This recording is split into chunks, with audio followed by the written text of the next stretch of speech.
billions of dollars, not millions, are needed to address the ongoing climate crisis. That message came from Ugandan climate activist Vanessa Nakate at the COP28 summit on Sunday. She was speaking after COP began with an agreement to create a loss and damage fund that has mobilized millions of dollars so far. The people that are on the front lines of the climate crisis, they need billions to address the worst impacts of this crisis and not millions. And when I say that finance has to serve the interests of the people, it is because climate change is more than weather. It's more than statistics. It's really about the people. Nakate added that her biggest worry was the fossil fuel industry's influence over the COP process. There is skepticism among some delegates at this year's conference that COP28 President Sultan Al Jaber, head of the UAE's national oil company, can be an honest broker of a climate deal.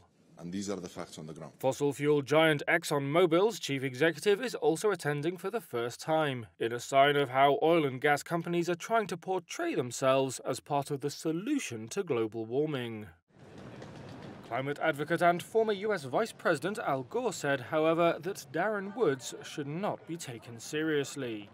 He's protecting his profits and placing them in a higher priority than the survival of human civilization. ExxonMobil declined to comment. As the COP28 host this year, the UAE is hoping to sell a vision of a low-carbon future that includes rather than shuns fossil fuels. That's mainly through the use of carbon capture storage, or CCS, to keep carbon dioxide from the atmosphere, or by making oil and gas discoveries cleaner.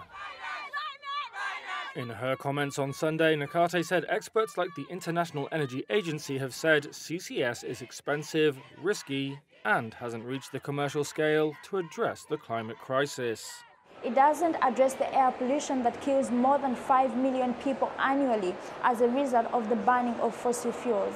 So to me, CCS is a false solution, it's a fairy tale, and it allows fossil fuel companies to continue business as usual.